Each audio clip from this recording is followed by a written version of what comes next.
read the book, The 5 Love Languages? Yes. Raise your hand. Gary Smalley. Okay, so a few people. So, this is what happened to me last week. I was working at a body shop, putting paint protection film on somebody's car.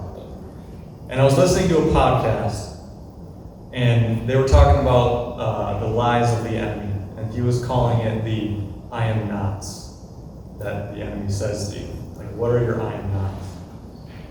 And in the midst of listening to this podcast, God spoke to me.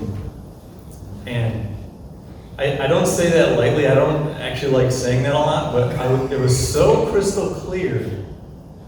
There's only been a handful of times where I knew that the Lord spoke to me, and this was one of them. And it was so random. And I hadn't thought of that book in ages. I probably read it 10 years ago. He said to me, the 5 love languages are not love languages. They're actually wounds in your soul that you're trying to heal. And when God speaks a sentence, somehow there's an entire paragraph of knowledge that comes with just that sentence. Like, it's like, you know, there's a bunch more words that he said without saying.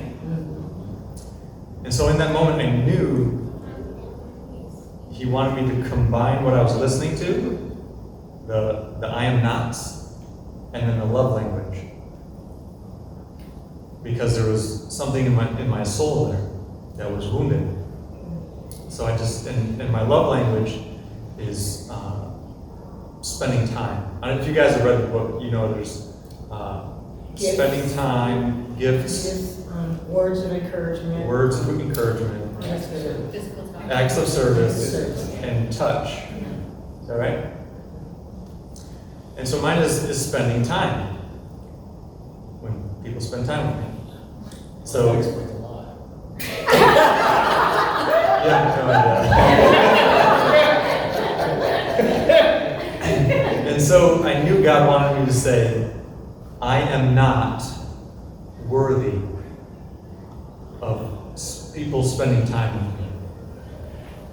And so in the middle of this body shop, doing paint protection film, I said those words, and I don't know if it was like the Spirit of God came over me, or like my soul began to get healed. When I got like 10, 15 degrees hotter, and I just began to sweat in this, like the weight of God, you know, it was like coming over me. And I began to weep, and I'm like looking around like, oh my God, they're gonna do this right now? And it got so bad that I was like, Lord, can we do this like another time? I said, I have an hour drive after this. Can we just do this in the car? And it wasn't really stopping. And so I just kind of was like hiding a little bit, you know, like in front of the truck. And it like slowly subsided. And I wasn't sure if he was done doing what he was doing or not. So when I got in the car, I was just praying again, and I said the words, you know, I am not worthy of, you know, people spending time with me, and nothing happened. Oh, that's release. Whatever was there, he healed it. And I'm certain that wasn't just for me. Because I know that book was very popular, and people think that that's love they're receiving, but it's actually a wound that they're trying to heal. And then like a couple days later, I was talking to my mom, and then I tried it with her. And I said, okay, that's your love language, whatever it was. I said, say these words. And immediately she's like, as soon as you said it, something was overcoming me. She's like, I don't want to say those words right now. I don't want to deal with this right now. I said, okay, well, your own time.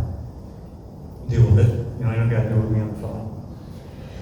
And so I told Robert, and you tried it on your wife. Yeah, she ended up being like, I can't say that. Like she couldn't get the words out at all. Like she was like, yeah. It works. I'm telling you, God spoke. For those who have read the book, That is not you receiving love. That is a wound that you're trying to heal. And when I said those words, as he was healing me, God was showing me, he gave me all these memories of why I am like that. And it just all clicked and it all made sense. And I was like, oh my God, I didn't realize that was still there. That I was still dealing with that. So I just encourage anybody who's read that, just go ahead and add those words to whatever your love language is, and